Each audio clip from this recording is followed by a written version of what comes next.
Alexander Jung, en uno de sus testimonios más impactantes del siglo XX, dice lo siguiente: me encontraba enseñando inglés durante un año en Shanghái a mediados de los años 90.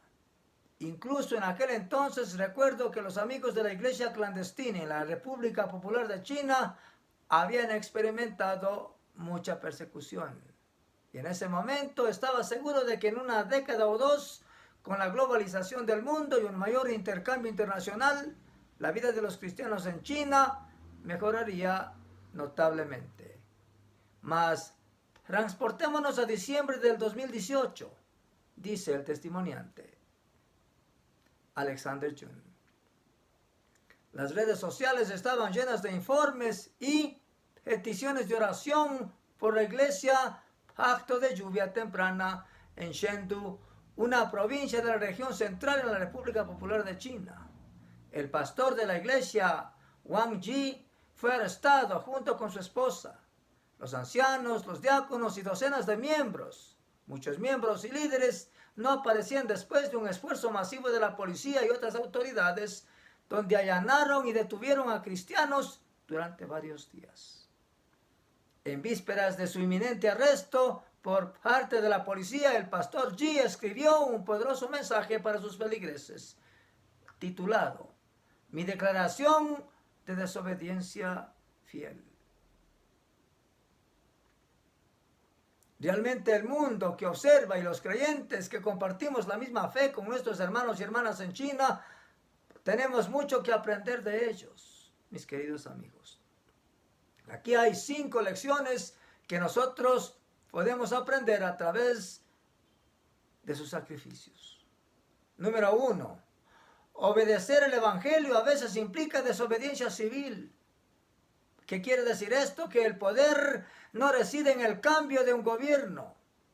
Si bien algunos desean ver que los cristianos ocupen cargos políticos para hacer de la República Popular de China una nación cristiana, entonces los cristianos chinos estaban haciendo declaraciones de desobediencia fiel al mismo tiempo. Cambiar las instituciones políticas y sociales no es la misión a la que he sido llamado y no es la meta para la cual Dios le ha dado el evangelio a su pueblo, dice Alexander Jung, el testimoniante. Con el objetivo final de obtener la doble ciudadanía, es decir, una en la tierra y la otra en el cielo. A menudo nos vemos atrapados en la tensión entre la ciudad de Dios y la ciudad del hombre, siendo admirados por nuestras buenas obras y también perseguidos al mismo tiempo por nuestra fe inquebrantable en aquel que dio su vida para que nosotros seamos realmente felices. No debemos jamás poner nuestra fe en un gobierno cristiano, de ninguna manera, con la expectativa de aliviar nuestro sufrimiento o de paliarlo por el momento. La verdad es que a veces se requerirá que los ciudadanos del cielo desobedezcan a los gobiernos terrenales y las normas de ley que se han puesto contrarias a lo que dice Dios a través de las Sagradas Escrituras. Número 2. Hay que estar consciente que los problemas vendrán. Imagine que usted se está preparando para adorar como miembro de la iglesia Lluvia Temprana el domingo en que el pastor Jin, los líderes y las familias de la iglesia fueron arrestadas y acusadas de varios delitos. La iglesia fue allanada y el edificio cerrado. Las puertas estaban cerradas y con tablas. Pues si usted escucha rumores de que la policía está esperando para arrestar a cualquiera que se presente al servicio de adoración, a pesar de todo eso, los miembros llegaron, adoraron al aire libre ya que las instalaciones de la iglesia estaban cerradas. Muchos fueron arrestados rápidamente, como se rumoraba. Nuestros hermanos y hermanas abrazaron la realidad del sufrimiento por Cristo y su evangelio. El Señor advirtió a sus discípulos: en este mundo tendrán aflicción, en Juan capítulo 16, verso 33. Desde los primeros días de la iglesia cristiana, las aflicciones han sido parte fundamental de este macroevento a lo largo de la historia. de la manera que se registra en el libro de los Hechos y en otros relatos históricos de la Biblia. La iglesia a menudo ha crecido en presencia, no en la ausencia de sufrimiento y persecución, mis amigos. Número 3. Es importante entender lo que realmente significa la persecución. Realmente algunos cristianos norteamericanos pierden el sueño por la amenaza de que sus organizaciones religiosas sin fines de lucro pierdan la excepción de impuestos. Pero yo no llamaría a eso preocupación o persecución, mucho peor. Puede estar bien enojarse por la hostilidad que enfrentan los cristianos en el contexto secularizado de América del Norte. Pero esta hostilidad es categóricamente diferente a la persecución que se está experimentando por nuestros hermanos y hermanas en la República Popular China y algunos otros cristianos alrededor del mundo. Realmente en el Ecuador nos encontramos en el umbral del cielo todavía, ya que no tenemos aún este tipo de persecución. La pregunta es, ¿está usted preparado, hermano, hermana, para cuando llegue ese día? Número 4. Siempre se debe estar preparado para dar defensa. Cuando llegue la persecución, debemos estar preparados para dar una defensa de la esperanza que hay en nosotros a través del Evangelio. Dice 1 de Pedro capítulo 3, verso 15. Cuando los miembros de la iglesia Lluvia Temprana estaban siendo interrogados y acusados por incitar a la subversión contra el Estado, entonces a menudo se les preguntaba qué posiciones ideológicas promocionaban. ¿Cuál es el único consuelo en la vida y muerte? La respuesta de uno de los arrestados era que no soy mío, sino que pertenezco en cuerpo y alma, en vida y muerte a mi fiel Salvador Jesucristo. ¡Wow! ¡Qué valentía!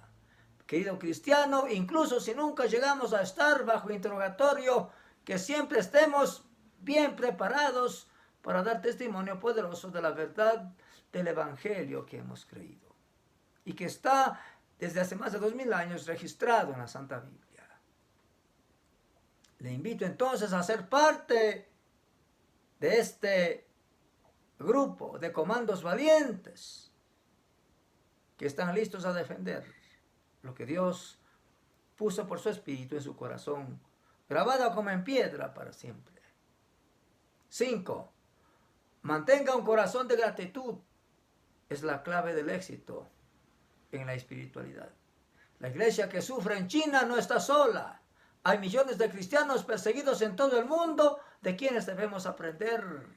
El verano pasado visité una iglesia, dice Alexander Chun, una iglesia inmigrante de lengua coreana en Houston, y escuché las oraciones de un pastor de 90 años de edad. Elevó una oración de acción de gracias, dice el testimoniante, en coreano por la fidelidad de Dios, desde los días de la ocupación japonesa de Corea en los años 1930 y 1940, en el apogeo de la Segunda Guerra Mundial. Luego agradeció al Señor por las oportunidades de adorar durante la Guerra Civil de Corea. Dio gracias a Dios por su fidelidad en medio de las tensiones inmigratorias que provienen de no saber el inglés o no entender la cultura estadounidense, y aún así poder adorar al Señor con libertad. Al final de la oración yo lloraba, me pregunté si yo conocía al mismo Dios que este hermano conocía. Tal corazón de gratitud es algo de lo que todos podemos aprender y beneficiarnos al mismo tiempo. La Iglesia de Jesucristo continúa sufriendo en lugares como China, Corea del Norte y muchas otras naciones alrededor del mundo, mis amigos. Tenemos mucho que aprender de estos hermanos y hermanas que mantienen su fe frente a la persecución. Sigamos orando y aprendamos de ellos, contemos el costo de seguir a Jesús y sigámoslo de todos modos. Damas y caballeros, hermanos y hermanas, amigos y amigas, muy buenas noches. Reciban un saludo cordial de su amigo servidor, el evangelista Wilson Pesantes, desde esta maravillosa ciudad de Cuenca, localizada en la zona sur de esta bella nación ecuatoriana. Me estoy dirigiendo a todos aquellos que habitan en Latinoamérica y el mundo. es decir, a todos aquellos que hablan la lengua de Cervantes, el español. El día de hoy quisiera compartir con ustedes un maravilloso tema que lleva por título Ligados al sufrimiento por amor de Cristo. El presente estudio ha sido realizado a través del método de bosquejo bíblico o estudio inductivo de la Biblia. Y está basado en el libro de 2 de Corintios, capítulo 4, versos del 7 al 10. Solo 4 versos, nuevamente. En honor al tiempo. Y estaremos explicando con lujo de detalles lo que el autor de esta carta, el apóstol Pablo, nos quiere decir y enseñar a través del Espíritu de Dios, que habla por medio de él. Realmente, al observar la sui generis de actitud del hombre en el devenir del tiempo que éste vive, es sin duda un asunto realmente sorprendente, digo yo. Por un lado se encuentra con la aguda fragilidad y fugacidad de la vida que de cierto modo lo preocupa, por el deseo de querer seguir viviendo, y por el otro experimenta tiempos de gozo y también de angustioso sufrimiento, que de alguna manera van siempre de la mano. La pregunta ¿es en fin todo esto parte intrínseca de nuestra existencia o es realmente un severo castigo del Altísimo? ¿De qué manera ha aprendido el hombre a gestionar el dolor y la angustia de manera ejemplar? ¿Sería esta una oportunidad para desarrollarse y crecer en amor a fin de resistir el dolor por medio del abnegado servicio a los demás? Veamos qué nos dice la Santa Biblia, el libro de Dios, en relación a esta maravillosa temática. Empecemos. El ser humano, hecho a la imagen de Dios, es como una vasija que Dios quiere llenar con su maravilloso poder siempre que el hombre así lo desee, así lo quiera. Dios necesita de que el hombre le dé toda su autoridad y su autonomía para que él lo pueda gobernar como él quiere, según su voluntad. Dios hizo al hombre por amor, pero también al mismo tiempo puso en él la voluntad de elegir y tomar decisiones, para que de esa forma este ente pueda ser completamente feliz. Veamos lo que dice el verso 7 de 2 de Corintios capítulo 4. Pero tenemos este tesoro en vasos de barro, para que la excelencia del poder sea de Dios y no de nosotros, dice el apóstol, el autor de esta carta, el apóstol de la fe, el apóstol Pablo. La verdad es que Dios puso al hombre sobre la tierra después de haberlo formado del polvo, con el objeto de que éste reflejara su maravilloso poder, amor y carácter a lo largo de su existencia. Sin embargo, este hombre ha errado el blanco, mis amigos.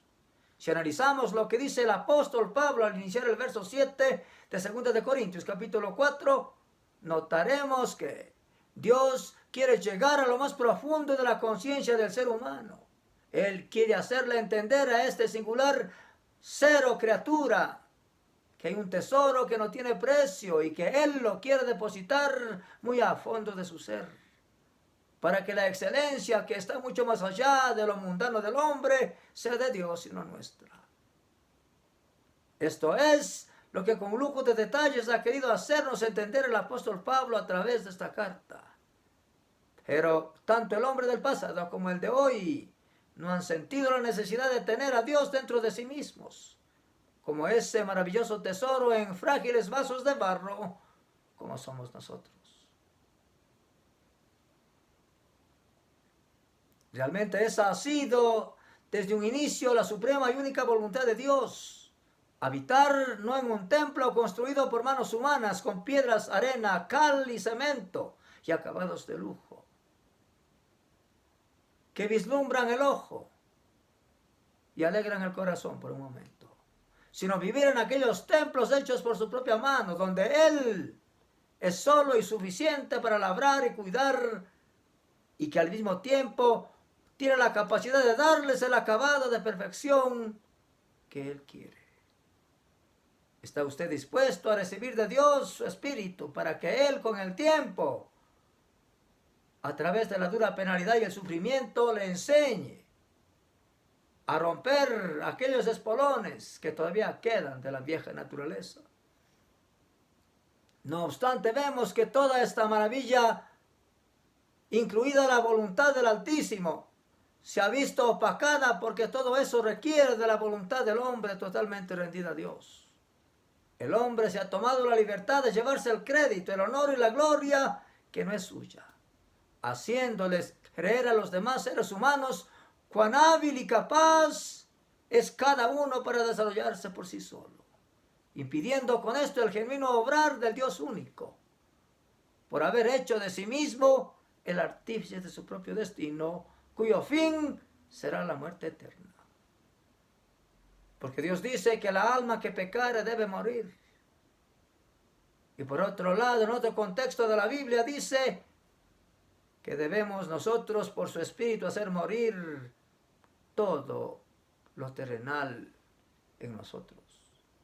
Y que debemos mirar por las cosas celestiales que son inmutables y eternas. Estar atribulado y en apuro significa estar siendo probado. Pero estar angustiado quiere decir haber sido abandonado a su suerte. ¿Cuál de las dos opciones elige usted? Es la pregunta. Veamos lo que dice el verso 8. Que estamos atribulados en todo, mas no angustiados. En apuros, mas no desesperados. Dice el apóstol Pablo. Él había escrito de las situaciones que la vida le había traído en su paso por la tierra. El hombre natural, me refiero con esto al hombre sin Dios, tiene una concepción racional del mundo y de la vida y está siempre aspenso a solucionar sus propios problemas a su estilo, ya que cree estar capacitado para aquello y no necesitar del consejo, mucho peor, la ayuda de nadie. Es autosuficiente. Por lo tanto, el autor de esta carta nos presenta en el verso 8 del capítulo que estamos estudiando una visión muy clara de lo que es el pensamiento del hombre cristiano, que, siendo un simple vaso de barro, lleva el maravilloso tesoro de Dios en su corazón para reflejar su carácter en todas sus acciones y darle gloria, honor y alabanza solo a Dios. Este tipo de hombre está siempre seguro de a dónde tiene que dirigirse en todo momento, no como golpeando el viento a la deriva, sino de manera bidireccional, es decir, una manera de respuesta firme y única a lo que Dios pide. Su misión es compartir con los demás la efectiva manera de llegar a ser un vencedor en todas las calamidades de la vida. Así como lo hizo Job, el patriarca. A pesar de haber perdido sus posiciones, sus 10 hijos, no escuchó el consejo malvado de su esposa. Maldice a Dios y muérete.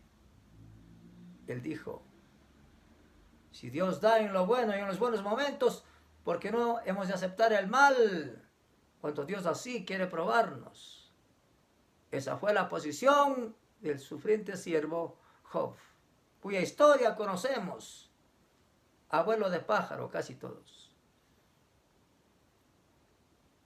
Simplemente porque este hombre ha aprendido lo que es confiar plenamente en aquel a quien no puede ver mientras está siendo probado. Por este motivo, sabe sin duda alguna que jamás lo abandona.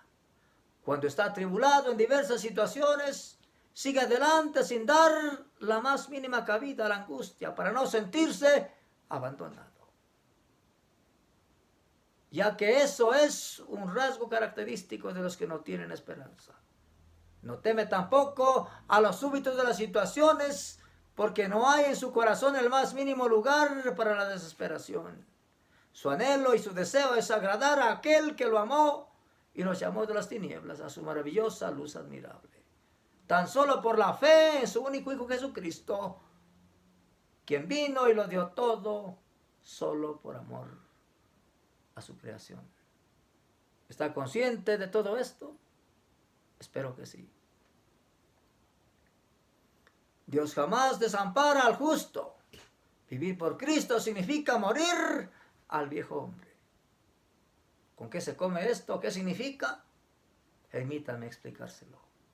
Todo aquel que ha decidido vivir piadosamente sufrirá entonces persecución, como dice la Biblia. Dios jamás lo dejará solo, no temerá la destrucción cuando ésta viniere. Veamos lo que dice el verso 9. Perseguidos, mas no desamparados. Derribados, pero no destruidos.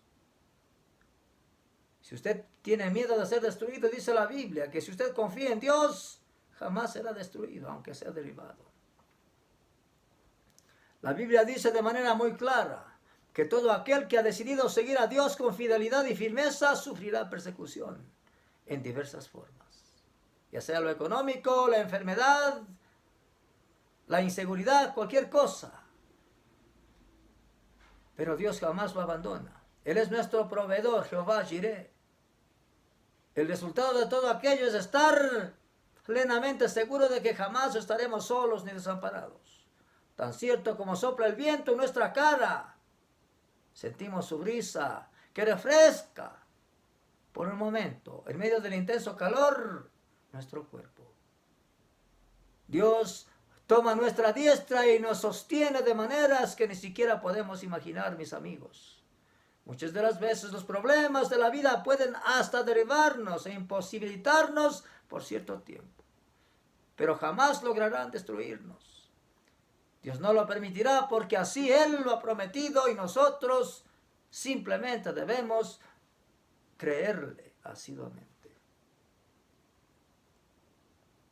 En este tiempo estoy pasando por una crisis, pero el dueño de la situación se llama Jesucristo y Él ha mandado su Espíritu para que me acompañe en mis momentos de dolor, para sufrir con los que sufren y llorar con los que lloran, y gozarme con los que se gozan. Y recibir así el efecto eterno de la maravillosa bienaventuranza, que es la bendición triple que Dios envía a aquellos que confían sin titubear. Hay un dicho que dice que la espera desespera, pero Dios dice, estad quietos y conoced que yo soy Dios. Esto significa confiar plenamente, y ese es el problema no solo de los cristianos, sino de todo hombre. Muchas de las veces pensamos de manera errónea, cuando estamos atravesando alguna situación difícil y le pedimos a Dios, por favor, Señor, provee o que nos ayude a buscar la solución a lo que vivimos. Y esperamos que Él lo haga y nosotros nos quedamos sentados sin hacer nada al respecto, esperando la solución con el amanecer, la lluvia o los rayos del sol. De ninguna manera sucederá esto. Debemos ponernos manos a la obra por si acaso Dios tiene a alguien por allí con la solución a la necesidad que tenemos. Recuerde, Dios dice, buscad y hallaréis, llamad y se os abrirá. Entonces, confiar en Dios significa que debemos movernos hacia donde Dios está y quiere guiarnos. Lo más sensato sería pedir a Dios sabiduría y cordura, quietud y paz, para que Dios nos guíe. Llevar la muerte de Cristo en nuestro cuerpo quiere decir haber muerto a los deseos del mundo, a cambio de perfeccionar la santidad en el temor de Dios. ¿Qué acto más difícil? Los cristianos lo intentamos cada día. Y sí, la verdad, créame, es bastante difícil. Porque no es con nuestra fuerza, sino con el poder maravilloso del Espíritu de Dios. Y someterse a eso es morir a lo que yo quiero y aceptar lo que Él quiere. Veamos lo que dice el verso 10. Llevando en el cuerpo siempre por todas partes la muerte de Jesús, para que también la vida de Jesús se manifieste en nuestros cuerpos. Nuestro cuerpo es el templo del Espíritu Santo.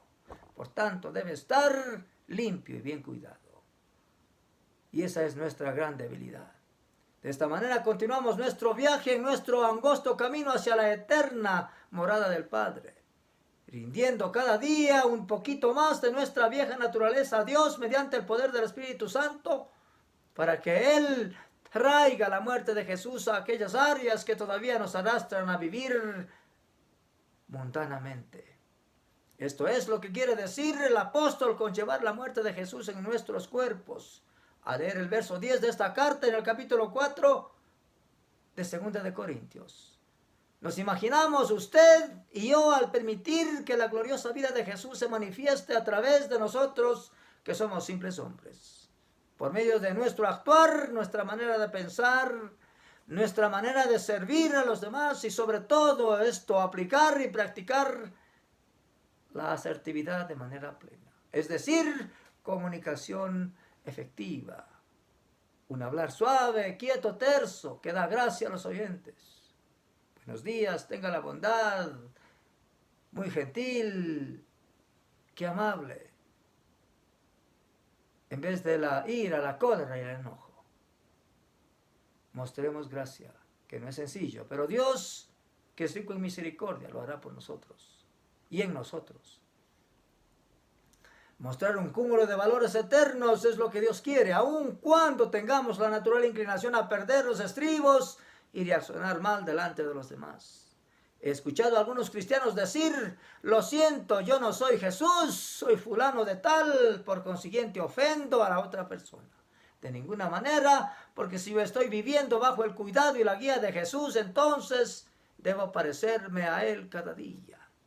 Aquí el asunto es si soy o no soy seguidor de Cristo. La pregunta es, ¿qué capacidad tuvo Jesús para recibir las ofensas y cómo reaccionó ante eso? La Biblia dice lo siguiente: el que dice que es de Dios debe andar como Él anduvo. Qué difícil.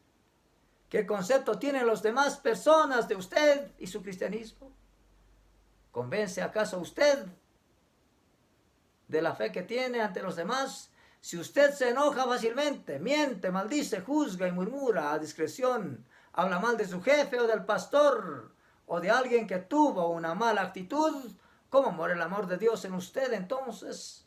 Llevar a todas partes de nuestro cuerpo la muerte de Jesús significa que usted ya no vive para sí mismo, que se identifica plenamente con aquel que los llamó a trabajar en su ministerio, en su obra, muriendo cada día a las apetencias del mundo, que ya no participa de los chismes, de chistes sucios o palabras que emanan de conversaciones en doble sentido para pervertir las buenas costumbres, sino que está dispuesto o dispuesta a mostrar con humildad obras hechas por amor al prójimo, que son el resultado de un genuino vivir en la viva fe de nuestro Salvador y dulce Jesucristo.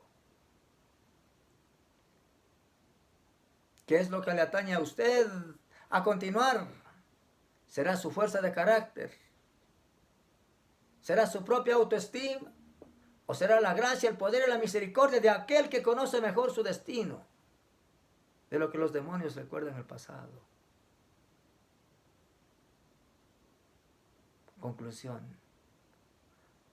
El ser humano hecho a la imagen de Dios es como una vasija que Dios quiere llenar. Recuerde esto. Con su maravilloso poder, siempre que el hombre así lo permita. Dios hizo al hombre por amor, pero al mismo tiempo puso en él la voluntad de elegir y tomar decisiones, para que sea éste, de alguna forma, completamente feliz. Y diga al fin: he hallado contentamiento con el paso del tiempo. Y que no diga como otros: he vivido, lo confieso, han pasado los años y no tengo en ellos contentamiento. No se han cumplido mis sueños y ha llegado la hora de partir a lo desconocido. Y mucho peor si lo hace sin Cristo. No quisiera estar en sus zapatos para nada. Estar atribulado y en apuro significa estar siendo probado. Pero estar angustiado quiere decir haber sido abandonado a su suerte. El rey Saúl, el primer rey de Israel, que había desobedecido a Dios, matado a los sacerdotes y también al mismo tiempo desobedecido una orden directa, Cuando Dios le dijo, ve y acaba con todo lo que pertenece a la tierra de Amalek. Hombres, mujeres, niños, aún de los que maman, animales, vacas, ovejas, bueyes. Acábalo todo y obedece así mi palabra. Y no lo obedeció. Trajo en consecuencia a los reyes vivos y supuestamente la mayor parte del ganado, lo mejor disque para ser sacrificado en honor a Jehová. A lo cual se encendió la cólera de Dios a través del santo profeta Samuel, quien sacó su espada y degolló a los reyes y mató a los bueyes. Lo cual debió haber hecho el rey Saúl. Y le dijo, así como tú has arrancado el borde de mi manto, este momento, así desde hoy en adelante arranca Dios de ti el reino de Israel para darle a un prójimo mejor que tú. Tengamos mucho cuidado de estas cosas.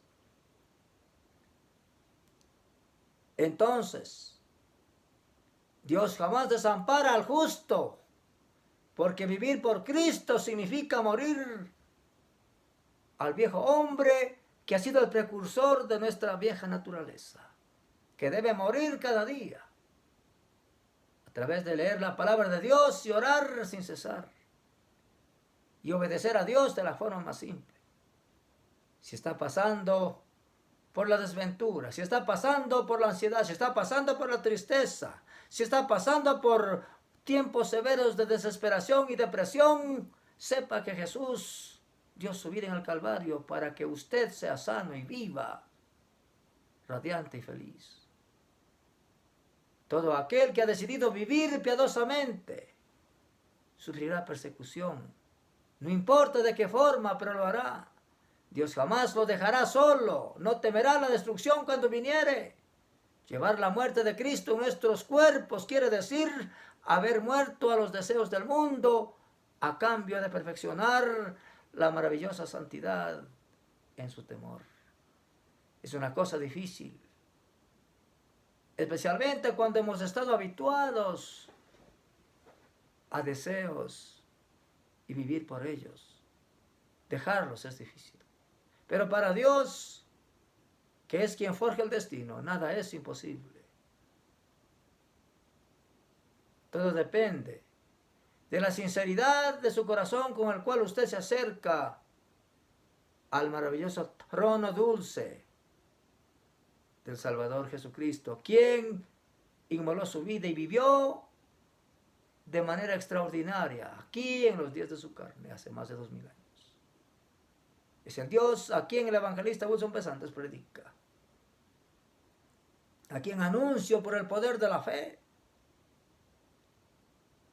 y nada más que por eso. No busco ser reconocido, mas busco la gloria de aquel que descendió de las alturas a lo más bajo de la tierra por usted y por mí. Si usted no ha hecho la oración de arrepentimiento,